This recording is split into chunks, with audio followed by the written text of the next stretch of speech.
నేను రోజు కూడా ఈ అంతర్జాతీయ పరిణామాల వార్తలు ఎవరిచ్చినా ఇవ్వకపోయినా నేను ఇస్తూ ఉంటా.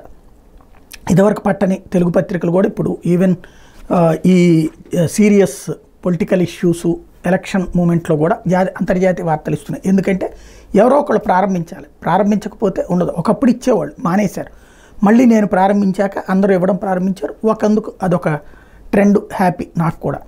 అయితే ఈ అంతర్జాతీయ వార్తల్లో నేను ఎప్పుడూ చెప్పింది ఎందుకు వాటిని ప్రస్తావిస్తూ ఉంటానంటే, ఎక్కడో ఏదో జరిగితే అది మనకేం సంబంధం అనుకుంటాం, కానీ ప్రపంచంలో ఎక్కడేం జరిగినా దాని పరిణామాలు మనకే ఉంటాయి.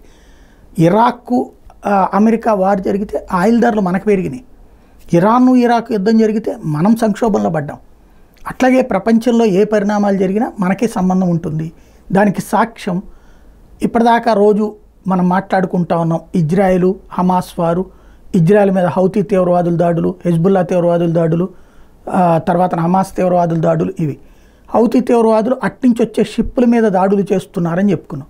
ఇప్పుడు భారతదేశానికి ఆయిల్ తీసుకొస్తున్నటువంటి షిప్పు, రష్యా నుండి భారతదేశానికి వస్తున్నటువంటి షిప్పు, అది యాక్చువల్గా అయితే కనుక యాజమాన్యం వేరే దేశాన్ని, బ్రిటిష్ వాళ్ళది, కానీ నిర్వహణ అంతా మన వాళ్ళది, అంటే లీజుకు తీసుకుని నడుపుతున్నారనమాట.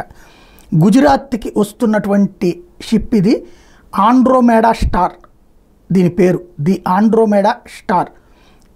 దీని మీదన ఎర్ర సముద్రంలో దాడి జరిగింది. దీంట్లో ఆయిల్ వస్తుందన్నమాట. రష్యాలోని ప్రిమోర్స్క్ ప్రాంతం నుంచి గుజరాత్కి వస్తున్నటువంటి ఆయిల్ ఇది వస్తూ ఉండగా దాని మీదన 3 మిస్సైల్స్తో అటాక్ చేసింది హౌతీ తీవ్రవాదుల బృందం. దాంతో కొంత డ్యామేజ్ జరిగింది ఒక పక్కన షిప్లో, డైరెక్ట్గా హిట్ అయ్యింది. అయినా దాన్ని వెంటనే చల్లార్చుకుని వేగంగా గుజరాత్ వైపు అయితే ఆ షిప్ వస్తుంది.